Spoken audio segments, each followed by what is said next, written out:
고전, 고전 명작 읽기, 사주, 사주차는 까미소설 페스트를 읽고 있습니다. 2부 시작하지요. 예.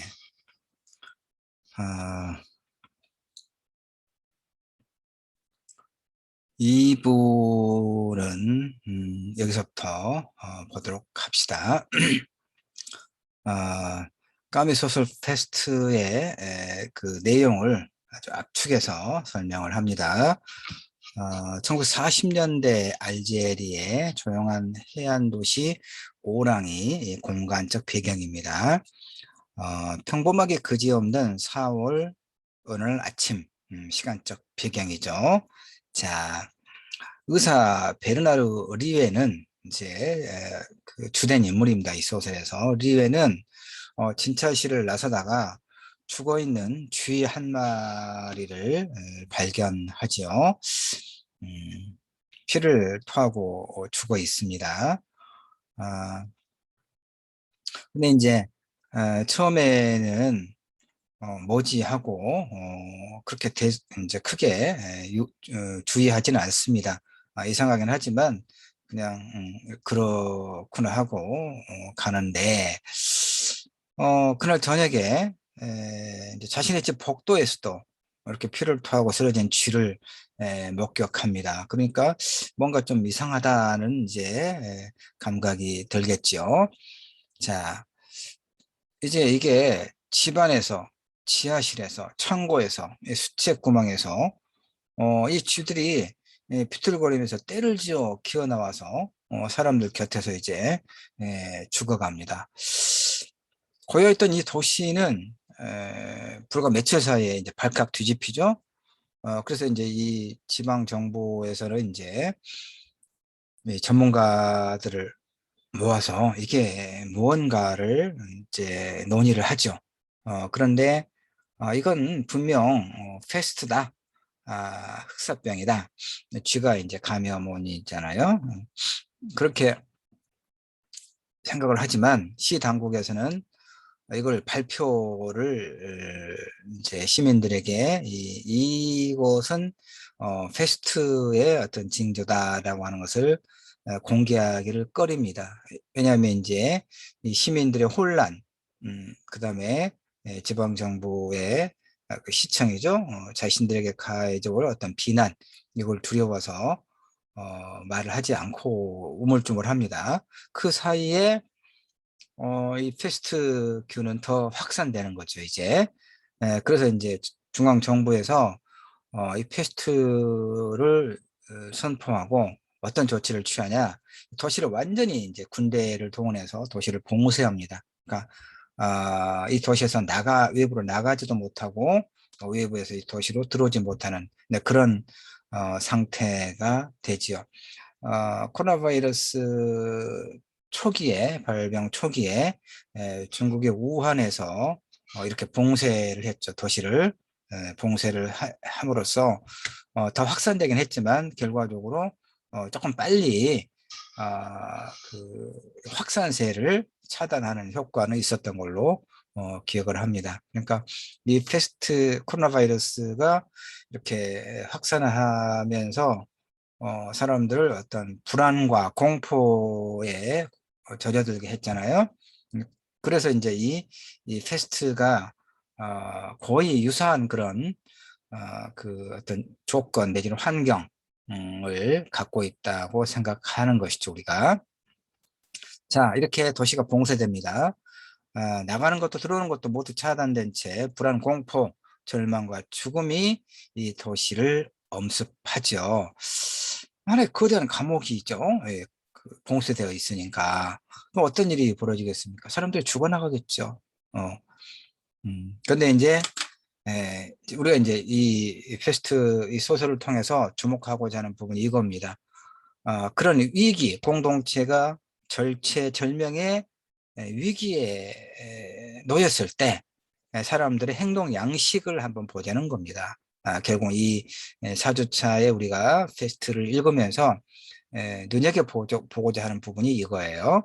자, 사람들은 저마다의 방식으로 이 재앙을 받아들입니다. 우선 의사 리웨는 보건대를 조직해서 패스트에 맞섭니다. 자신의 이제 부인은 그 패스트로 밝혀지기 전에 요양을 하기 위해서 이제 도시 밖으로 나갑니다. 근데 의사는 남아서 이제 보건대를 조직해서 패스트에 맞서기로 하죠.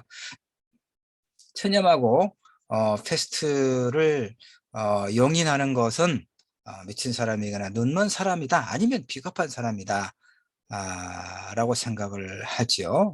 리외, 자, 맞서는 겁니다. 맞서는 것. 그 다음에 이제 기자 랑베르, 재밌는 사람입니다.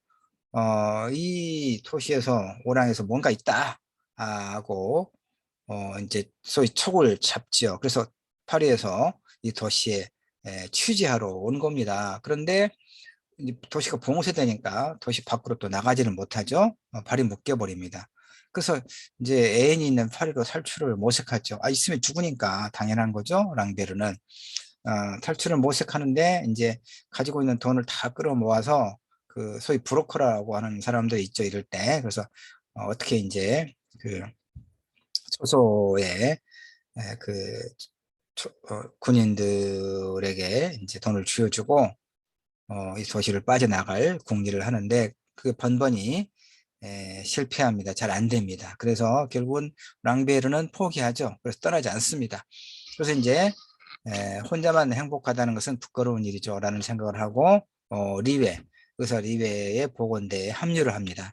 처음에는 나와는 상관없는 일이라고 외면했다가 점차 이타적인 인물로 변해가는 그런 행동 양식을 보이죠.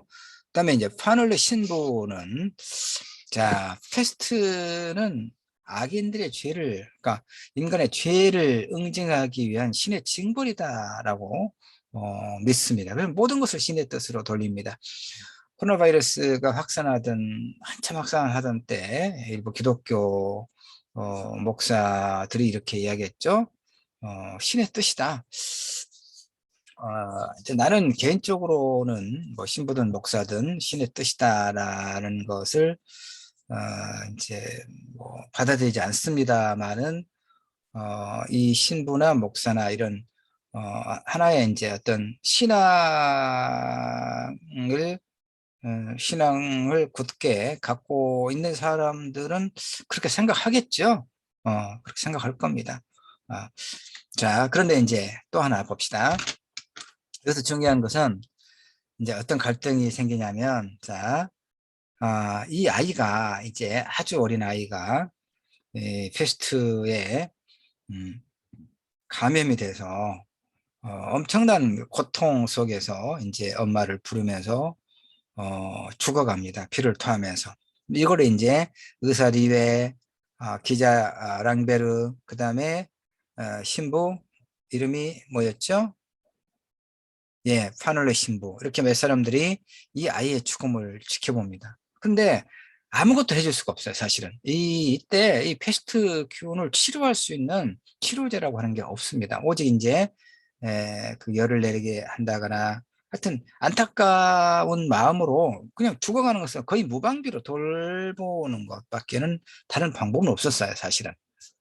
근데 이렇게 의사리에는 이, 이 죽음을, 안타까운 죽음을 무력하게 지켜보는 것이죠. 그러면서 신의 존재를 부정합니다. 그래서 이렇게 이야기하죠. 신부님, 이 아이는 아무 죄가 없지 않습니까? 신부님 말처럼 인간의 그 죄를 징벌하고자 하는 신의 징벌이 이 패스트라면 저 같은 경우는 그렇다고 말할 수 있겠습니다. 어른들은 이제 크고 작은 드러나거나 드러나지 않은 죄를 지었을 테니까. 그러나 저 아이들이 무슨 죄가 있다는 것인가 하는 거죠. 이 어린아이들마저 죽도록 창조된 세상이라면 나는 그 세상을 목숨 바쳐 거부하겠습니다라고. 그러니까 인간의 어떤 굉장히 인간적인 그런 생각인 거죠. 자, 그래서 이제 의사 리와 함께 자원봉사자들을 모아서 복원대를 이끄는 이제 동료 타루, 이 사람도 이제 이 도시에 살고 있는 사람은 아니지만 이렇게 몸과 마음을 바쳐서 이 패스트와 맞서죠. 자, 이 도시는 이제 계속 혼란과 죽음과 그다음에 이별이 이제 상시적으로 일어나는 그런 거의 지옥도의 풍경이 펼쳐집니다. 이 도시에서 1년 동안. 자, 그렇게 이제 1년이 지나니까 페스트는 물러납니다. 우리가 지금 2년째 이제 4학기째니까 2년째 지금 이 코로나 바이러스가 멈추지 않고 오히려 더 확산하고 있죠. 델타 변이에 의해서 또 무슨 뭐 이런저런 변이가 또 이제 주된 바이러스가 될 거라고 하고, 그래서 도대체 이 코로나 바이러스는 언제 물러갈지, 집단 면역, 우리나라 같은 경우는 11월 달에 이제 집단 면역 70% 정도 접종을 하면 이렇게 이제 예측은 하지만, 외국의 경우를 보면 그 상당하게 그 접종이 이루어졌어도 소위 돌파 감염이라고 그래서 또 이 어떤 변이의 속수무책 무너지는 걸 보고 있잖아요. 그러니까 도대체 이 코로나 바이러스가 언제 물러갈지 아무도 모르죠. 그러나 이제 조심스럽게 어쨌든 다음 해로 넘어가면 웬만큼 이렇게 접종률도 높아지고, 그다음에 치료제도 이제 개발되고, 그래서 일정하게는 물러가지 않겠느냐. 물론 완전히 물러가지는 않고 독감처럼 그 위드 코로나 바이러스라고 하잖아요. 같이 함께 살아가는, 그렇더라도 이제 지금 같은 이런 이제 갑갑한 상황에서는 좀 벗어나지 않겠는가, 이렇게 조심스럽게 전망을 하죠. 이 말은 이제 이 소설에서 페스트는 이제 1년 만에 물러가거든요. 어, 그런 것처럼 코로나 바이러스도 일정하게는 이제 언젠가는 물러가겠죠? 자, 소설에서. 하여튼 페스트가 물러나니까 이제 많은 사람이 죽었지만 또 살아남은 사람들은 이제 안도를 하는 거죠. 그래서 이제 축하의 불꽃이 솟아오릅니다. 이럴 때 그걸 보고 리웨는 이렇게 이야기합니다. 의사죠. 오늘의 환희가 결코 지속될 수 없을 것이다. 이게 이제 알베르 까미가 이 소설을 통해서 이야기하고자 하는, 리베의 입을 빌려서 이야기하고자 하는 하나의 주제의식입니다. 오늘의 환희가 결코 지속될 수 없을 것이다. 왜? 왜죠? 이렇게 이야기합니다. 페스트균은 결코 죽거나 소멸하지 않을 것이다.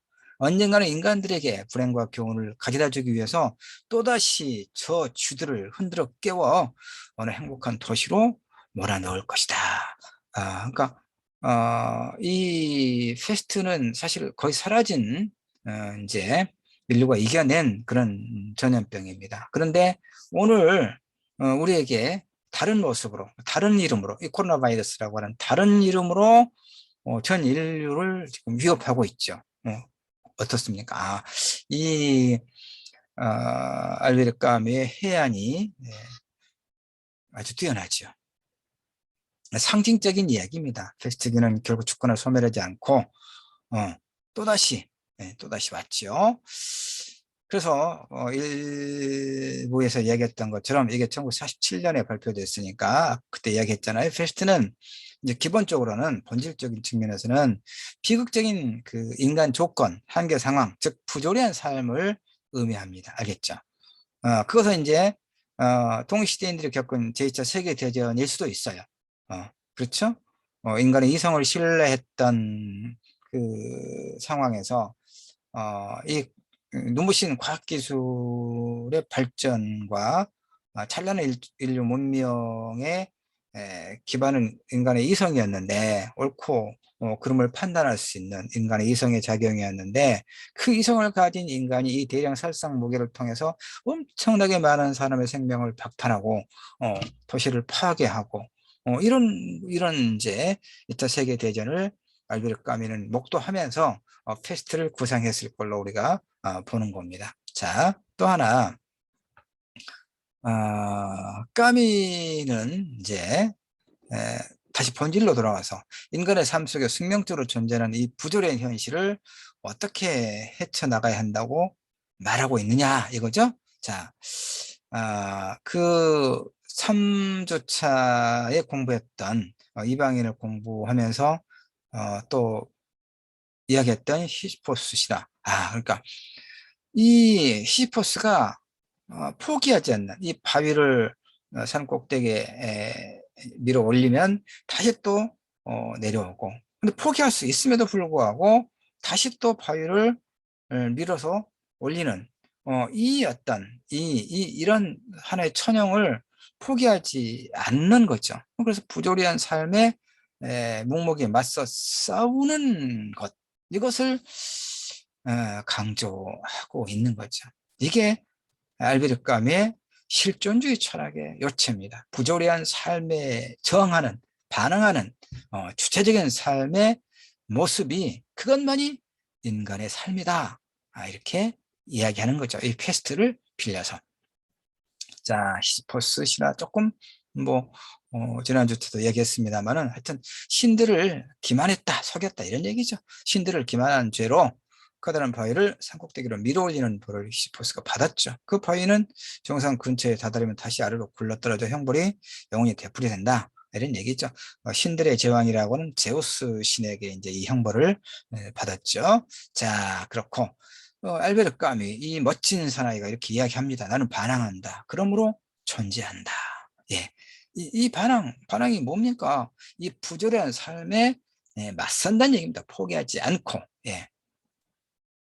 그래서 부조리한 삶을 의미 있게 만드는 유일한 방법은 행복에 대한 의지를 놓지 않는 것. 우리는 아무렇게나 세상에 내에 던져진 존재이긴 하지만, 그러나 자신의 어떤 주체적인 선택으로 자신의 삶을 긍정적으로 만들어 나갈 그런 자유가 있다라고 보는 거예요.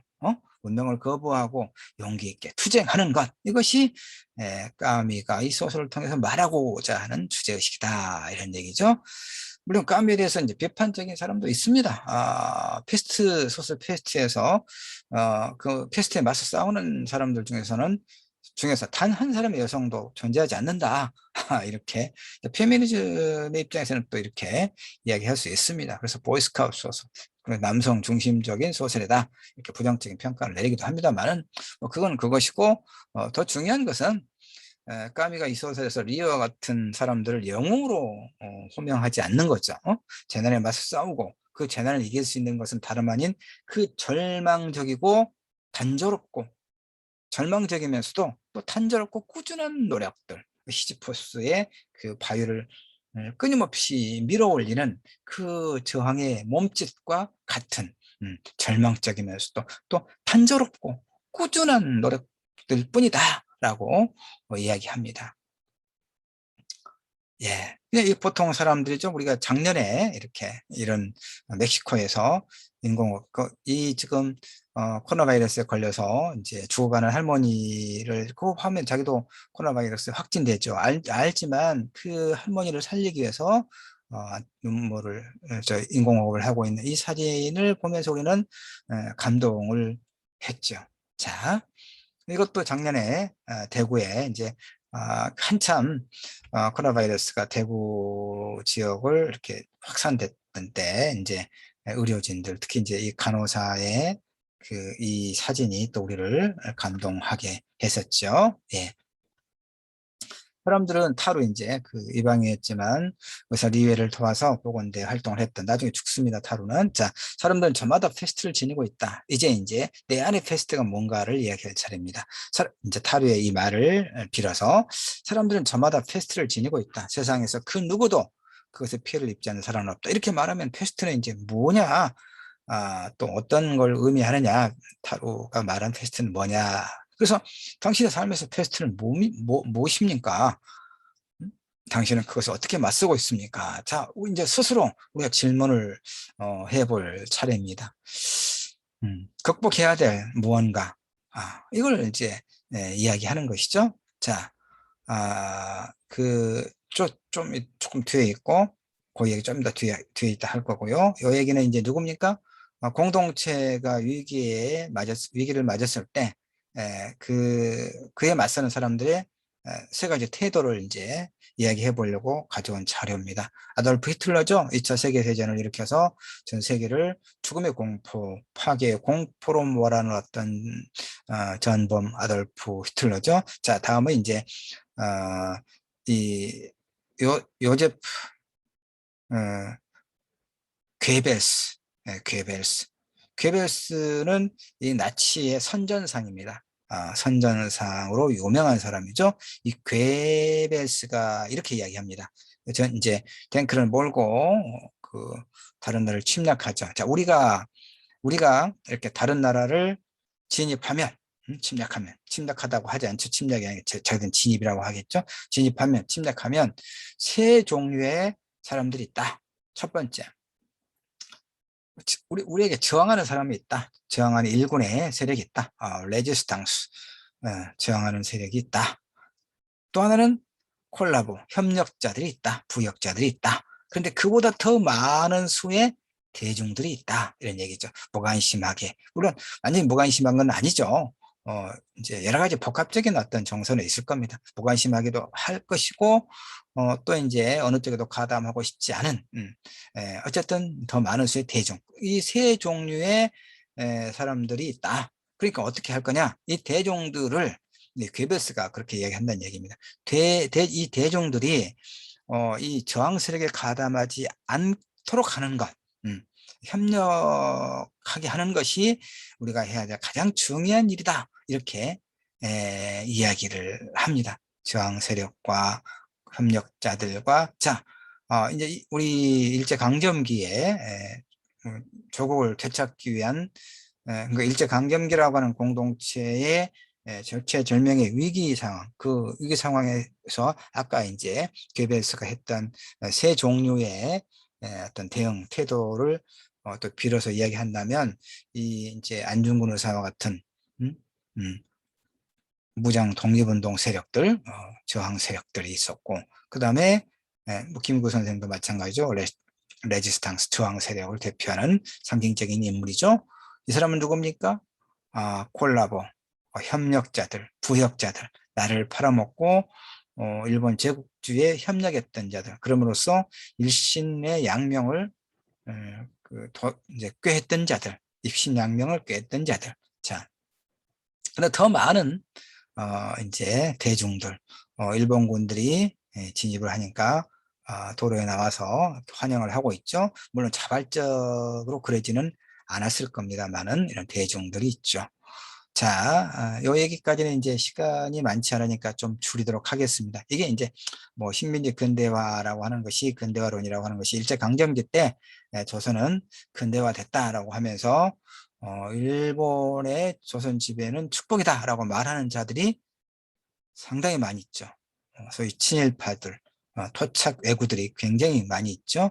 그 얘기를 이제 하면 또 길어지니까 여기서는 이 정도까지 하겠습니다. 그러니까 우리가 공동체가 위기에 처했을 때, 이제 패스트의 까미의 패스트 같은 경우는 의사 리웨라든가 이런 몇 가지 선택지가 있었죠. 이제 일제강점기는 또 이런 선택지가 있더라. 이 정도 하고요.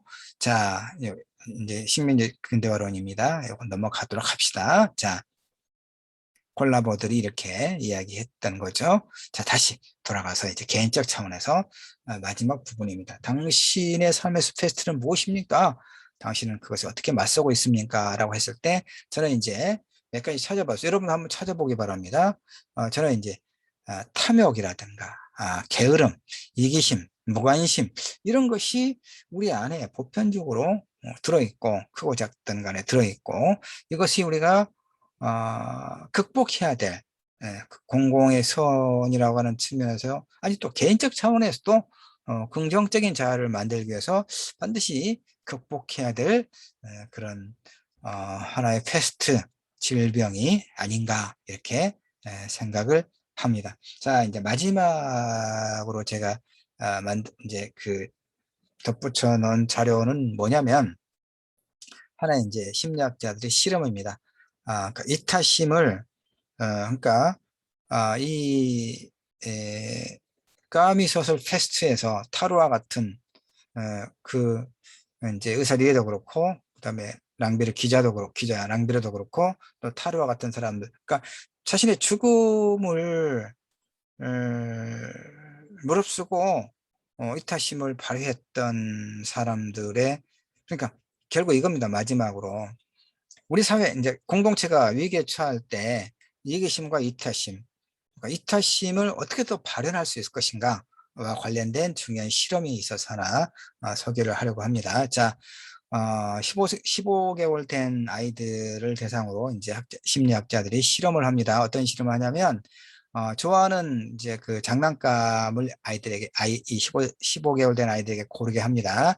자, 고릅니다. 그런 다음에 손을 내밀어서 실험자가 장난감 나한테 하나 줄래? 하고 손을 내밀어 보는 겁니다. 이렇게 손을 내밀 때 아이들의 반응이 참 재밌습니다. 세 종류의 선택지가 있습니다. 자, 우선 이렇게 자기가 가장 좋아하는 장난감을 건네준 아이들이 3분의 1 정도. 근데 자기가 좋아하지 않는 장난감을 건네준 아이들이 3분의 1 정도. 아무것도 건네주지 않는 아이들이 3분의 1 정도 되더라. 이런 얘기죠. 참, 재미있는 그 심리학, 그, 이제 연구 결과이죠. 그래서 이것으로부터 학자들은 이제 어, 이제 추론하고 또 연구를 진행했냐면, 생애 초기 단계, 아까 15개월 된 아이들 있잖아요. 우리 인간에게는 생애 초기 단계부터 이타심과 이기심이 공존하고 있다는 얘기입니다. 이기심은 당연한 거죠. 자기중심주의, 생존의 본능과 관련된 거고. 근데 우리는 다른 사람을 돕고자 하는 이타심도 있다는 얘기입니다. 그러니까 문제는 어떻게 하면 이기심보다는 이타심을 더 확장할 수 있을 것인가 관련된 실험을 해보는 겁니다. 그래서 만 1세부터 2세 사이 아기들을 이렇게 이제 하나의 집단으로 묶어 짝으로 묶습니다. 묶어서 어떤 실험을 하냐면, 이제 결과는 이거예요. 마음속에 숨겨진 이타심을 생각보다 쉽게 끄집어낼 수 있다는 것인데, 이를테면 아이들에게 상호작용을 시킵니다. 이를테면,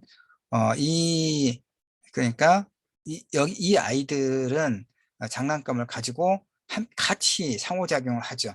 같이 놀잖아요. 근데 어떤 아이들은 따로따로 놀게 하는 겁니다. 그래서 함께 상호작용을 하고 놀았던 아이들과 혼자 따로따로 놀았던 아이들에게 이제 질문을 하죠. 공들이 재미있니 질문을 하고 난 다음에 이제 어떻게 그 아이들의 반응을 이끌어내냐면 이 탁자 위에다가 장난감을 올려놓고 이제 아이들 모르게 슬쩍 이 장난감이 아래로 떨어지게 만듭니다. 그래서 이 장난감을 어떤 아이들이 집어주는가를 보는 거죠. 소위 이타심이 어떻게 발현되는가, 어느 집단에서 더 많이 발현되는가를 실험을 해보는 거예요. 결과는 여러분이 아까 봤으니까 3분의 1의 법칙에서 봤으니까 여러분이 짐작하시겠죠? 자, 함께 어울리며 놀았던 아이들이 혼자 각자 놀았던 아이들에 비해서 무려 3배 정도나 이 장난감, 땅으로 떨어진 장난감을 주워주는 그런 이타심을 발휘하더라 이런 얘기입니다.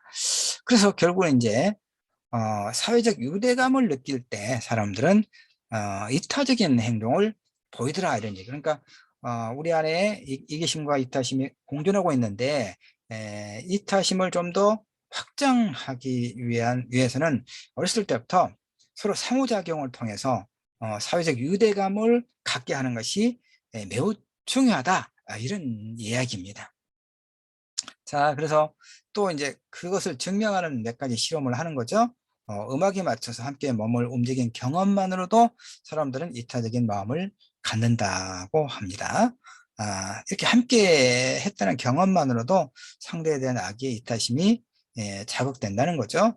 실제로 이제 실험을 한 거예요. 생후 14개월 된 아기 69명을 또 이렇게 이제 두 그룹으로 나눠서 여기는 이제 음악을 들려주는 거죠. 이런 음악을 들려주지 않고 그렇게 그 다음에 이제 음악을 들려주는데 음악을 들려주면서 율동을 또 하는 거고 음악을 그냥 듣기만 하는 거고 이렇게 나눠서 이제 보니까 음악에 또 떨어져 있죠. 이걸 또 떨어진 볼펜을 주워주는 걸 통해서 아이들이 상호작용을 통해서 이타심을 더 발휘할 수 있는가를 보는 거예요. 그래서 음악에 맞춰 몸을 움직인 아기가 음악을 무시하며 몸을 움직인 아기들에 비해서 무려 3분의 1 예, 이렇게 볼펜을 집어주더라 이런 얘기죠. 자, 그래서 아기 속에 숨긴 이타심을 끄집어내는 것은 결국 좋은 세상과의 좋은 상호작용이다. 이런 얘기를 이제 이 실험에서 하고 있는 겁니다. 자, 그런데 이제 나는 그 실험에 대해서 조금 이제 보완이 필요하다고 봅니다. 왜냐하면 개인은 개개인은 아무리 선량하고 이타심이 좀 더 이런 훈련이나 교육을 통해서 더 선량한 마음을 갖게 된다 하더라도 사회 구조가 경쟁이 아주 심한 그런 사회라면 그 이타심은 발휘되지가 않아요. 자, 그래서 리처드 윌킨슨의 평등해야 건강하다라는 책을 보면 이렇게 되어 있습니다.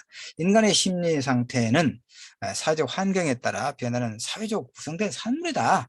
아, 그러니까 아까 그 이기심과 이타심 실험을 통해서 그 실험을 통해서 그 사회적 상호작용을 통해서 이타심이 더 발현될 수 있다고 어, 확인했죠. 그렇다 하더라도 그 인간의 심리 상태는 사회적 환경에 따라 변하는 사회적으로 구성된 산물이다. 그러니까 인간 모두는 자신을 둘러싸는 환경, 사회의 공통적인 관심, 그리고 자신의 감성적, 심리적 생활에 영향을 미치는 사회 구조로부터 결코 자유롭지 못하다. 이렇게 이야기를 합니다. 이런 부분들은 나중에 또 우리가 공부를 할 겁니다. 인간 본성과 관련된 여러 철학자들의 입론을 또 공부하는 그 중간고사 무렵과 그 이후에 수업 시간에 이런 얘기를 좀 더 본격적으로 하긴 할 겁니다. 그래서 마지막으로 이제 내가 하고 싶은 얘기는 이 책인데 하여튼 불평등은 더 자기중심적이고 덜 친화적이고 반사회적이고 스트레스를 더 받게 하고 또 폭력 수준을 높이고 공동체적 결속을 약화시키고 심지어 건강을 악화시키는 그런 사회 전략을 부추긴다라고 이야기합니다. 이 책에서. 뿐만 아니라 불평등은 한 개인이 누구에게 성적 매력을 느끼는지 좀 더 넓게 말하면 인간의 재생산 전략까지도 변화시키더라. 그래서 결국은 뭡니까? 그러니까 불평등한 사회에서 생활하는 사람들은 이방인을 덜 도와주는 거죠. 그러니까 개인의 그런 어떤 그 이타심이 발현될 여지가 사라진다 이런 얘기야. 하급 종업원들을 덜 배려하고 학교 운동장에서나 가정에서 더 자주 싸우고 취약계층들에게 더 많은 편견을 가지고 있을 것이다라고 그러니까 이 책의 저자는 리처드 윌킨스는 이렇게 주장하기 위해서 자신의 주장이 옳음을 입증하기 위해서 여러 사회의 그런 통계들을 모으고 분석해서 결국 이런 결론에 도달하는 겁니다. 그러니까 결국에 이제 어, 아담 스미스가 말한 존중의 욕구, 인간 모두에게 필요한 것은 존중받고 있다는 느낌, 존중의 추구다.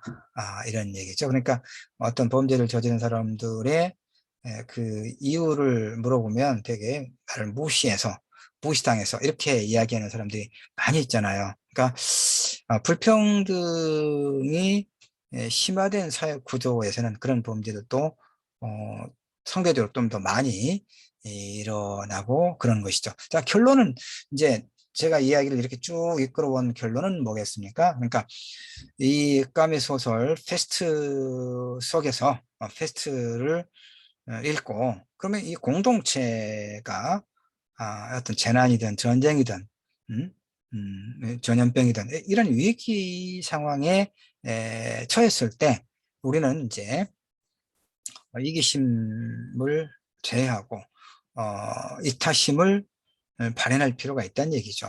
근데 그건 쉽게 되는 건 아니다라고 하는 것이죠.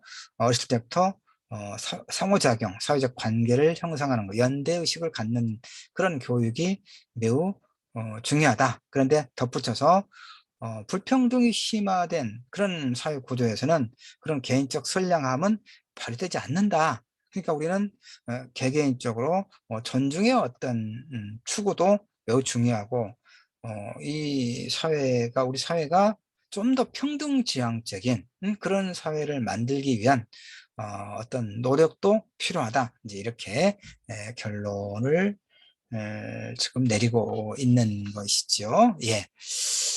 자, 이야기가 상당히 많았습니다. 여러분들은 이제 어느 정도 공감하고 또 이제 공감하는 건 좋죠. 그리고 또 여러분의 관점에서 내가 이제 매주차 이 수업자를 만들어서 안내, 설명하고 또 강조하는 것에 대해서도 또 그 비판적 관점에서 자신의 어떤 입론을 세워보는 그런 활동도 환영하고 또 매우 바람직하죠. 그것이 비판적 사고와 논리의 중요성과 또 연관되는 부분이기도 하죠. 자, 일단 두루두루 까미의 페스트를 읽으면서 두루두루 이야기를 했습니다. 자, 여기까지 해서 수업을 마치겠습니다. 감사합니다.